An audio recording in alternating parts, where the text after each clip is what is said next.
न चीखते चिल्लाते हैं और न रोते हैं जो लोग टाइम से उठते हैं और टाइम से सोते हैं। एक इंग्लिश का मुहावरा है, early to bed and early to rise makes a man healthy wealthy and wise.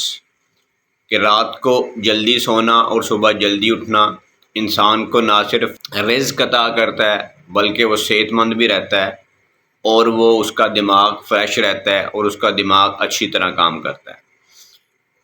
आज मैं एक कंडीशन के हवाले से बात करूंगा जिसको हम नींद की कमी कहते हैं या नींद ना आना, या जिसको हम मेडिकल टर्म में इंसोम्निया कहते हैं। तो आज मैं इंसोम्निया के हवाले से थोड़ी सी इन्फॉर्मेशन शेयर करूंगा, तो आपसे रिक्वेस्ट है आप मेरी वीडियो को एंड तक देखिएगा। अच्छा, नींद ना आना या इंसोम्निया, इसमें होता क्या है कि you don't sleep enough as you should. आप इसमें सो नहीं पाते जितना कि आपको सोना चाहिए। Are you face difficulty in falling asleep, या आपको सोने में जो है वो मुश्किल पेश आती है और आपकी आँख जो है वो बार बार खुलती है। जिस तरह हम हाइजीनिक कंडीशंस मेंटेन करना होती हैं, हमें सेहतमंद रहने के लिए हमें सफाई करना पड़ता है, खुराक के हवाले से हमें हाइजीनिक कंडीशंस मेंटेन करनी पड़ती हैं। इसी तरह एक स्लीप हाइजीन भी होती है, एक नींद की क्वालिटी भी होती है और उसको भी मेंटेन करना चाहिए। अच्छा, इंसोम्निया जो है ये शॉर्ट भी हो सकता है यानी एक्यूट, और ये लॉन्ग लास्टिंग भी हो सकता है जिसको हम क्रोनिक इंसोम्निया भी कहते हैं। शॉर्ट इंसोम्निया को हम इस तरह ले सकते हैं कि अगर कोई शख्स एक रात से लेके कई हफ्तों तक सो नहीं पाता तो उसको हम एक्यूट इंसोम्निया के ज़ुमरे में लेते हैं। और लॉन्ग लास्टिंग या क्रोनिक इंसोम्निया को हम ऐसे एक्सप्लेन कर सकते हैं कि अगर कोई शख्स हफ्ते में 3 रातें नहीं सोता और ये सिलसिला तकरीबन 3 माह या उससे ज़्यादा चलता रहता है तो इसको हम लॉन्ग लास्टिंग या क्रोनिक इंसोम्निया के ज़ुमरे में लेते हैं। रिसर्च ये कहती है कि एक इंसान को तकरीबन 7 से 8 घंटे की जो है पुरस्कून नींद लेनी चाहिए। और पुरस्कून नींद क्या है कि अगर एक शख्स रात को 10 बजे सोता है और सुबह उसकी 6 बजे या 7 बजे एक फ़िक्स टाइम पे आँख खुलती है तो ये एक गुड क्वालिटी ऑफ स्लीप होती है और ये एक प्रॉपर नींद होती है। अच्छा, एक शख्स अगर उसकी एज 60 साल है तो वो तकरीबन 15 से 20 साल जो है वो नींद में गुजारता है, सो के गुजारता है। तो नींद बड़ी ज़रूरी चीज़ है और नींद मुतासर होने की वजह से या इंसोम्निया की कंडीशन की वजह से बहुत सारे प्रॉब्लम्स को फेस करना पड़ सकता है। तो इंसोम्निया के पीछे क्या क्या कॉजेज़ हो सकती हैं, इसके हो सकते हैं, तो इसके पीछे बहुत सारे असबाब हो सकते हैं। हमारी स्लीप की जो रूटीन है वो हो सकती है, यानी हमारे सोने का कोई टाइम फ़िक्स नहीं होता। कभी हम रात को 10 बजे सो रहे होते हैं, कभी 12 बजे, कभी 2 बजे, कभी सोते नहीं, कभी हम दिन में सो रहे होते हैं। तो ये स्लीप का जो है एक फ़िक्स टाइम ना होना, ये भी एक इंसोम्निया की एक बड़ी वजह है। कोई स्ट्रेस हो सकता है इंसान को, कोई एंजाइटी है, कोई मेंटल कंडीशंस हो सकती हैं। और जो लोग कॉफ़ी का इस्तेमाल करते हैं और चाय का इस्तेमाल करते हैं, ये ऐसी चीज़ें जिनमें कि कैफ़ीन होती है और वो बहुत ज़्यादा कैफ़ीनेटेड बेवरेजेस का इस्तेमाल करते हैं, तो उनको भी इंसोम्निया की कंडीशन का सामना करना पड़ सकता है। और ख़ासकर वो लोग जिन्हें चाय पीने या कॉफ़ी पीने की आदत नहीं होती और वो रात को अगर शाम के बाद या मगरिब के वक्त जो है वो चाय पी लेते हैं तो फिर उनको नींद नहीं आती और इनको इंसोम्निया का सामना करना पड़ सकता है, क्योंकि जो कैफ़ीन होती है वो अलर्ट करती है हमें और हमारी नींद को जो है वो उड़ाती है। इसके अलावा जो लोग अल्कोहल के आदी होते हैं, शराब के आदी होते हैं या कोई और नशा करते हैं, कोई ड्रग की एडिक्शन होती है और वो एब्रप्ट विड्रॉल करते हैं यानी एकदम से इन चीज़ों को छोड़ देते हैं, तो उसके सिम्टम के तौर पे भी जो है वो इंसोम्निया की जो है वो कंडीशन का सामना करना पड़ सकता है।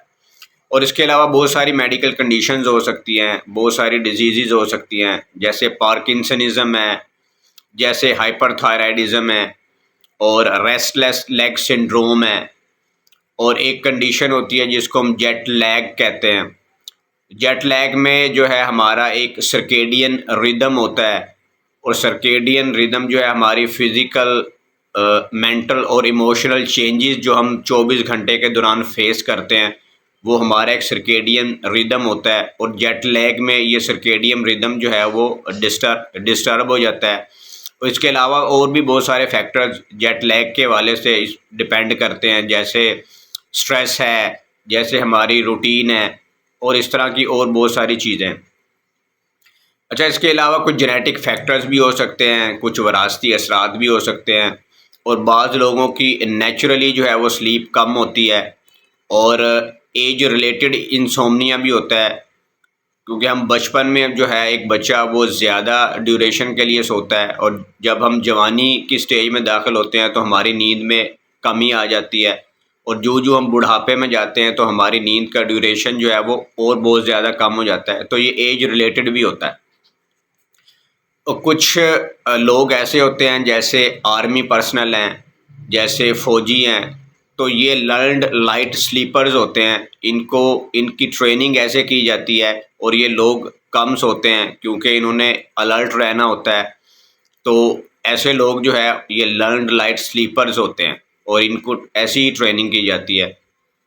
इसके अलावा और भी बहुत सारी कंडीशंस हो सकती हैं। कुछ नेचुरली जो है स्लीप डिसऑर्डर्स होते हैं। कुछ लोगों की नेचुरल नींद जो है वो कम सोते हैं, लेकिन वो अलर्ट रहते हैं, वो फ्रेश रहते हैं। तो ये डिपेंड करता है बहुत सारी चीज़ों पे। और बाज़ लोग जो है वो लेट नाइट खाना खाते हैं, यानी जब उनके सोने का वक्त होता है तो वो खाना खा लेते हैं, और हमारा ब्रेन जो है वो खाने को हज़म करने की तरफ लग जाता है, और जो उसका काम है जिसने हमें सुलाना होता है तो हम उसको किसी और काम की तरफ लगा देते हैं। तो इस वजह से भी हमारी नींद डिस्टर्ब होती है, और हमें इंसोम्निया का जो है वो सामना करना पड़ सकता है। तो ये तमाम कंडीशंस होती हैं जिनमें हमें जो है इंसोम्निया का सामना करना पड़ सकता है। और अगर किसी शख्स में इंसोम्निया हो तो उसमें क्या सिम्टम्स आ सकती हैं, इंसोम्निया से एसोसिएटेड सिम्टम्स क्या हो सकती हैं। तो जैसे मैंने पहले बात की कि इसमें नींद डिस्टर्ब होना शुरू हो जाती है, नींद कम आना शुरू हो जाती है, या बिल्कुल नहीं आती, या अगर नींद आती भी है तो बार बार आँख खुलती है, या सुबह बहुत जल्दी आँख खुल जाती है और उसके बाद नींद नहीं आती। तो इस तरह के सिम्टम्स तो इसमें कॉमन होती है इंसोम्निया में। इसके अलावा एंजाइटी होती है, स्ट्रेस होता है, मूड स्विंग्स होना शुरू हो जाते हैं, और लॉस ऑफ पोलाइटनेस होता है, यानी किसी भी शख्स में जो है वो शाइस्तगी कम होने लगती है, उसे गुस्सा आता है, वो बात बात पे जो है वो गुस्से में आता है, इरिटेबिलिटी होती है, चिड़चिड़ापन होता है, और इसके अलावा अगले दिन उसको वो स्लीपी फील करता है, उसकी तबीयत गिरी गिरी रहती है, सर भारी रहता है, सर में दर्द हो सकता है, और वर्टिगो की फीलिंग हो सकती है, अचानक से चक्कर आ सकते हैं। तो इस तरह की जो है उसकी बॉडी में लेस एनर्जी उसे फील हो सकती है, और वीकनेस और फटीग का एहसास हो सकता है, और उसकी जो डेली रूटीन जो लाइफ होती है वो डिसरप्ट हो जाती है। तो इस तरह की ये तमाम जो है सिम्टम्स जो है एक इंसोम्निया के पेशेंट को फेस करना पड़ती हैं। और अगर ये इंसोम्निया लॉन्ग लास्टिंग या क्रोनिकली या साला साल चलता रहे तो फिर इससे कॉम्प्लिकेशंस भी आती हैं, और इसमें जो मोस्ट कॉमन कॉम्प्लिकेशंस हो सकती हैं वो हाइपरटेंशन हो सकती है, यानी किसी शख्स को ब्लड प्रेशर हो सकता है, वो ब्लड प्रेशर का मरीज़ बन सकता है। डायबिटीज़ हो सकती है, डायबिटीज़ टाइप 2 जिसको हम कहते हैं, क्योंकि जो शख्स रात को जागता है तो उसको भूख भी लगती है, और वो फिर रात को एक्स्ट्रा खाता है, जिसकी वजह से उसे ओबेसिटी होती है, इंसुलिन रेजिस्टेंस आती है, और फिर उसे शुगर की तरफ वो जा सकता है। इसके अलावा उसको और भी बहुत सारे मसले मसाइल का सामना करना पड़ सकता है। तो ये जो तमाम कंडीशंस होती हैं और तमाम कॉम्प्लिकेशन जो हैं ये इंसोम्निया की वजह से उसको हो सकती है।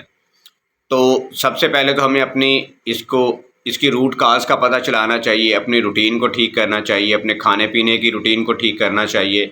और अगर इसके बावजूद हमें इंसोम्निया के सिम्टम्स बरकरार रहते हैं तो हमें अपने डॉक्टर से मशवरा करना चाहिए, और इसको रूल आउट करना चाहिए, और उसको प्रॉपरली ट्रीट करना चाहिए, क्योंकि नींद एक बहुत ज़रूरी चीज़ है, और नींद के बगैर जो है इंसान की शख्सियत भी मुतासिर होती है, और उसका मूड भी जो है वो डिस्टर्ब रहता है, जैसे मैंने डिटेल से बात की। तो इसके साथ ही मेरी तरफ से अल्लाह हाफ़िज़।